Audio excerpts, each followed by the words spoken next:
warahmatullahi wabarakatuh. Anak-anak, kita akan belajar tentang adaptasi tumbuhan.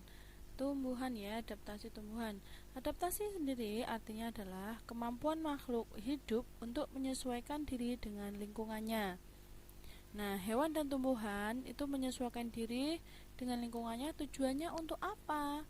Untuk bertahan hidup. Jadi untuk bertahan hidup, tumbuhan itu melakukan yang namanya adaptasi. Berikut cara tumbuhan menyesuaikan diri terhadap lingkungannya. Yang pertama, tumbuhan juga memiliki cara yang unik untuk menyesuaikan diri dengan lingkungannya agar dapat bertahan hidup di lingkungan tersebut. Nah, bagaimana bentuk penyesuaian diri tumbuhan dan bagaimana tumbuhan bisa melindungi diri? Ada dua cara tumbuhan mempertahankan hidupnya. Yang pertama, ini beradaptasi dengan tempat hidupnya atau lingkungannya. Yang kedua, melindungi diri dari ancaman makhluk lain. Jadi, melindungi diri dari musuhnya. Satu, berdasarkan tempat hidupnya. Berdasarkan tempat hidupnya, ya, tumbuhan dibagi menjadi dua, yaitu tumbuhan yang hidup di air dan di daratan. Sekarang kita bahas tentang tumbuhan yang hidup di air. Contohnya apa saja sih tumbuhan yang hidup di air itu? Nah, seperti gambar ini. Kalian biasanya di rawa-rawa itu ada yang namanya eceng gondok. Ya, eceng gondok. Eceng gondok ini tumbuhan yang hidup di air. Berikutnya teratai. Teratai ini juga tumbuhan yang hidup di air. Kangkung, genjer, dan lain sebagainya. Tanaman ini mempunyai daun yang lebar. Daunnya lebar. Perhatikan, pasti yang tumbuhan yang hidup di air itu daunnya lebar. Kemudian dia juga memiliki rongga udara pada batangnya. Rongganya ini ya berongga. Nah, apa tujuannya? Ini batangnya untuk membantu penguapan.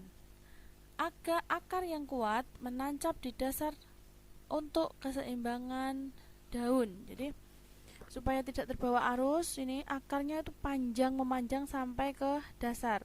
Daunnya lebar, batangnya berongga. Ya, untuk mengapung di air itu batangnya berongga. Daun lebar fungsinya untuk mengurangi penguapan, mempercepat penguapan. Nih, tanaman air kebalikan dari tanaman yang hidup di daerah kering. Tanaman ini berusaha melepas uap air sebanyak-banyaknya ke udara. Nah, rongga udara berguna agar dapat mengapung. Nah, ini rongga udara yang ada di batang fungsinya untuk mengapung. Daun yang lebar fungsinya untuk melepaskan uap, jadi mempercepat penguapan. Dan memiliki akar yang panjang ke bawah, tujuannya untuk menopang supaya tidak terbawa arus air itu tadi ya. Nah, berikutnya tumbuhan yang hidup di dua musim. Musim apa? Musim penghujan dan musim kemarau. Contohnya apa ini? Pohon apa ini? Nah, contohnya pohon jati dan pohon mauni, pohon-pohon besar itu. Ciri-ciri tumbuhan yang hidup di dua musim. Yang pertama, dapat menggugurkan daunnya pada musim kemarau. Jadi meranggas pada musim kemarau, dia sulit tidak banyak air, sehingga apa yang dia lakukan? Menggugurkan daunnya supaya ini untuk mengurangi penguapan. Yang kedua, dapat melebarkan daunnya pada musim penghujan. Nanti kalau pada waktu hujan, pasti daunnya langsung lebat. Itu ya. Berikutnya tumbuhan yang hidup di dua musim lainnya, contohnya ini cemara, itu memiliki daun yang runcing. Daun yang runcing berguna untuk mengurangi penguapan. Nah, bentuk daun tersebut merupakan adaptasi pohon cemara terhadap lingkungannya yang panas. Jadi bentuk daunnya kecil-kecil runcing seperti ini, tidak yang lebar karena dia hidup di menyesuaikan diri di tempat yang panas. Lainnya adalah nih, dan rumput akan menghabiskan daunnya, tetapi umbinya tetap hidup di dalam tanah. Ini rumput teki. Biasanya kalau musim kemarau ini habis warnanya kuning gitu habis. Tapi nanti kalau musim hujan dia pasti langsung tumbuh lagi. Kenapa? Karena ini akarnya ini masih ada. Ya, dia memang sengaja kalau musim panas, musim kemarau, ini daunnya diranggas. Nah, ini tumbuhan yang hidup di daerah kering. Contohnya apa? Ini gambar ini. Contohnya adalah tumbuhan kaktus. Ciri-ciri tumbuhan kaktus, ciri-ciri yang tumbuhan yang hidup di daerah kering. Satu, memiliki nih daun yang tebal. Daunnya tebal, fungsinya untuk menyimpan batangnya ini. Batangnya lebar mengembung untuk menyimpan air.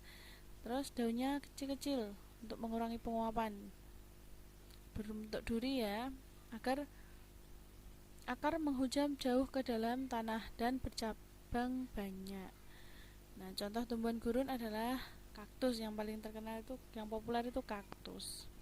Pada saat kering, kaktus akan menggunakan cadangan makanan. Cadangan makanan tersimpan di batang, makanya batangnya menggembung besar nih ya, berair.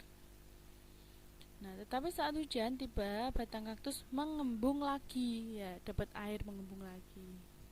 Itu ya. Nah, sekarang tumbuhan yang menempel pada tumbuhan lain. Contohnya pada gambar ini ya, anggrek. Ya, dia menempel di tumbuhan lain. Nah, ini tumbuhan tanduk rusa juga menempel di pohon tumbuhan lain. Nah, contoh ini, ada dua jenis tanaman yang menempel pada tumbuhan lain. Contohnya epifit dan parasit. Epifit itu apa? Epifit adalah tumbuhan yang menempel pada tumbuhan lain namun tidak merugikan tumbuhan yang ditempeli ini.